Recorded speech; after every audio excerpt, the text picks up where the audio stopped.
नहमदुहु व नुसल्ली अला रसूलिहिल करीम। अम्मा बादु फ़अऊज़ु बिल्लाहि स्समीइल अलीम मिनश शैतानिर रजीम मिन हम्ज़िही व नफ़्ख़िही व नफ़सिही। काबिल सद्द एहतराम भाइयों और बुज़ुर्गों, दुनिया की इस ज़िंदगी के अंदर अगर इंसान का किसी जगह पे कोई मामला बन जाता है तो इंसान किसी से झगड़ पड़ता है या अल्लाह ना करे लड़ाई हो जाती है या हाथापाई किसी के साथ होते हुए इंसान को कोई लोग मारते हैं, तो इंसान दाएं और बाएं देख के ये तसल्ली करता है कि यहाँ कोई मुझे जानने वाले, पहचानने वाले, ताल्लुक़ वाले तो नहीं। यानी अपने जानने वालों में किसी के सामने तो मेरी बेइज्जती नहीं हुई। अगर ऐसा ना हो तो बंदा कहता चलो खैर है, ये अजनबी थे, इन्होंने मुझे मार दिया, मैंने इनको मार दिया, कोई बात नहीं। इंसान चाहता है कि अपनों के सामने इंसान की बेइज्जती ना हो। ये दुनिया की एक नफ्सियाती इंसान की कैफियत है। अंदाज़ा फरमाइए, महशर के मैदान में जब अल्लाह आमाल नामे खोलेगा, वहाँ बेगाने तो होंगे ही मेरे भाइयों, सारे अपने भी मौजूद होंगे। वहाँ यही इंसान के माँ बाप, अजीज़ व अकारिब, रिश्तेदार, मुहल्लेदार, दोस्त व अहबाब सारे वहाँ पे मौजूद होंगे। तो क्या ख्याल है जो इंसान दुनिया में चाहता है कि अपनों के सामने मेरी बेइज्जती ना हो, वहाँ जब इंसान के अमालनामे खुलेंगे तो मेरे भाइयों पल्ले क्या रहेगा। और सिर्फ बात यहीं पे बस नहीं, हर उम्मत के नबी वहाँ पे मौजूद होंगे। हर उम्मत के नबी, ईसा अलैहिस्सलाम की उम्मत है तो ईसा भी वहाँ पे मौजूद हैं। मूसा अलैहिस्सलाम की उम्मत है तो मूसा अलैहिस्सलाम भी वहाँ पे मौजूद है। और इमामुल अंबिया जनाब मुहम्मद रसूलुल्लाह सल्लल्लाहु अलैहि वसल्लम भी वहाँ पे मौजूद हैं।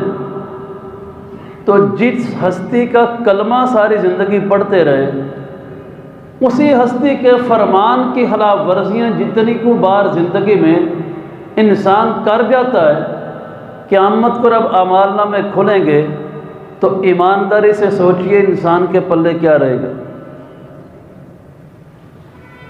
तो अल्लाह ने इसीलिए कुरान में इरशाद फरमाया, वल तंजुर नफ्सुम मा क़द्दमत लिग़दिन वत्तक़ुल्लाह। ऐ ईमान वालों, हर जान इस बात के अंदर गौर करे कि आने वाले क़यामत के दिन के लिए इसने आगे के लिए क्या जमा किया हुआ है। उस दिन जब हिसाब खुलने हैं, फिर बंदे किसी को शक्ल दिखाने के काबिल नहीं रहेंगे। अंग्रेज़ ने मेरे भाइयों इस बर्रे सगीर में 200 साल हुकूमत की। उसने यहाँ मुसलमानों के हालात को परखा, देखा, मुसलमानों की तहजीब, इनके कल्चर पे गौर किया और हिंदुस्तान के मुसलमानों पे बड़ी किताबें लिखी गई, बहुत ज़्यादा। तो तारीख़ में से एक वाक़या जो मैं आप भाइयों से शेयर करना चाहता हूँ कि एक अंग्रेज़ अफसर है जो दिल्ली की जामे मस्जिद में जाता है। अफसर था, साथ पुलिस वाले थे, अमला था, हजूम था, और दिल्ली की जामे मस्जिद के बाहर जो है एक मुसलमान फ़कीर मांगने के लिए बैठा हुआ है। ये अंग्रेज़ को जितनी को तौफीक थी, इसने अपनी जेब से बटवा निकाला, अपनी पैंट की जेब में से उस फ़कीर को कुछ पैसे दे दिए। अब ये बटवा दोबारा पैंट की जेब में डालता है, लेकिन वो बटवा नीचे गिर जाता है। रश था, हजूम था, इसको भी पता नहीं चला। वो जल्दी जल्दी अंदर मस्जिद में चले गए, वो देखने के लिए कि मुग़लों ने कैसी कैसी इमारतें बनवाई। वो बटवा उसी फ़कीर ने पकड़ लिया। अब उसको ये था, ये अंग्रेज़ दोबारा वापस आएगा, मैं इसको पकड़ा दूंगा। लेकिन वो अंग्रेज़ मस्जिद के दूसरे दरवाज़ों से बाहर निकल गया। जब वो घर पहुंचा ना, उसने जाके अपनी जेब में हाथ मारा, बटवा कोई नहीं। अब वो सोच में पड़ गया, पता नहीं कहाँ पे गिरा है कहाँ पे नहीं। उसके तसव्वुर में नहीं था कि वहीं फ़कीर के पास ही गिर गया। खैर वो अंग्रेज़ लिखता है कि 15 को दिन बाद ना मेरी बेगम ने मुझसे फरमाइश की कि मैं भी दिल्ली की जो पुरानी कल्चर है, तहजीब है, पुरानी इमारतें देखना चाहती हैं। वो अपनी बेगम को लेकर चला गया दिल्ली की जामे मस्जिद में। उसी तरह पुलिस वाले साथ, बरतानिया का ये अफसर था साथ हैं जनाब। जब ये दिल्ली की मस्जिद की सीढ़ियों पे चढ़ा है, वो फ़कीर वहीं पे बैठा है, उठा उसने बटवा इसके हवाले कर दिया और कहता साहब जी ये 15 दिन पहले आपका बटवा गिरा था, ये ले लीजिए। अंग्रेज़ बड़ा हैरान हुआ, उसने बटवा खोल के देखा, काफ़ी ज़्यादा रकम थी उसके अंदर, लेकिन जितनी थी सारी वैसे ही थी। फ़कीर से पूछता है, तू फ़कीर नहीं? कहता फ़कीर हूँ। तुझे पैसों की ज़रूरत नहीं? ज़रूरत है। क्या ये इतने पैसे तेरी ज़रूरत को काफ़ी नहीं थे? वो कहता है मेरी ज़रूरत से बड़े ज़्यादा थे। तो तूने लिए क्यों नहीं? तू फ़कीर भी है, तुझे ज़रूरत भी है, ये पैसे तेरी ज़रूरत से भी ज़्यादा हैं, तूने लिए क्यों नहीं? फ़कीर आगे से कहता है कि साहब जी क़यामत के दिन जब अल्लाह का मैदान लगेगा ना, अल्लाह महशर का मैदान सजाएगा, अल्लाह की अदालत लगेगी, तो वहाँ पे आप हज़रत ईसा के उम्मती हैं, आपके नबी भी होंगे, और मैं मोहम्मद सल्लल्लाहु अलैहि वसल्लम का उम्मती हूँ, मेरे नबी भी होंगे। मैं नहीं चाहता कि मेरा आमालनामा खुले तो फरिश्ते वहाँ बोल के बताएं कि मोहम्मद सल्लल्लाहु अलैहि वसल्लम के एक उम्मती ने ईसा अलैहिस्सलाम के एक उम्मती के पैसे चुरा लिए। मैं नहीं चाहता कि मेरे किसी अमल की वजह से मेरे नबी अलैहिस्सलाम को क़यामत को शर्मिंदगी हो। तो आप ये पैसे रख ले, मुझे पैसे नहीं चाहिए। ईमानदारी से सोचिए, ईमानदारी से।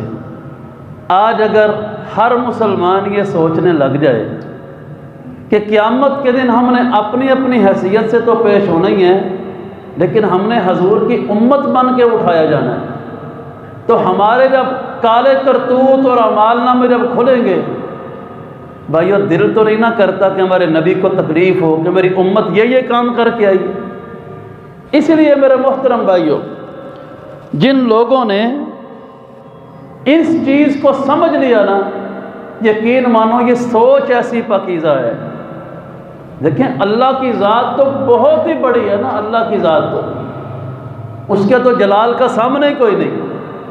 वहाँ तो नबी भी क़यामत को रब्बी नफ्सी करते होंगे। अल्लाह की ज़ात तो बहुत बड़ी है, और इस हस्ती मुक़द्दस से सिफारिश करवानी है, जिनसे शफाअत करवानी है, उनका सामना करने के लिए भी तो पल्ले कुछ होना चाहिए कि नहीं।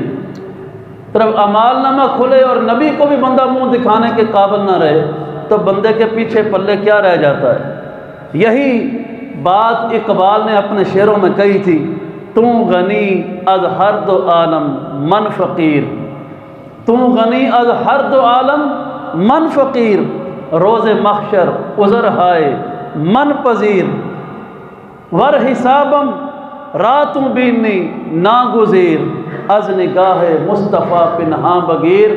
परवरदिगारा तू दोनों जहानों का खालिक और मालिक है, और मैं तेरे दर का मंगता और फ़कीर हूँ।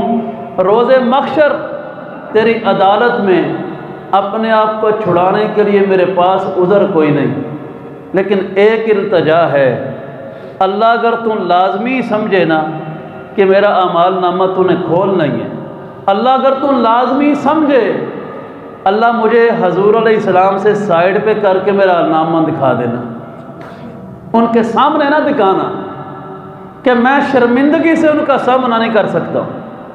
मेरे भाइयों, ये इंसान सोच बना ले, यकीन माने कम ज़्यादा तोलने वाले को भी हया आ जाए, झूठ बोलने वाले को भी शर्म आ जाए, बदकारी करने वाले को भी हया आ जाए, और भाइयों बहनों से विरासतों में हिस्से मारने वालों को भी एहसास हो जाए कि दुनिया तो गुजर जानी है, वहाँ पे जब पेश होना है, अपने नबी अलैहिस्सलाम का सामना कैसे करना है और अल्लाह के सामने किस हैसियत से पेश होना है। अल्लाह ये सोच रखने की, इसी सोच से ज़िंदगी गुजारने की तौफ़ीक़ अता फ़रमाए।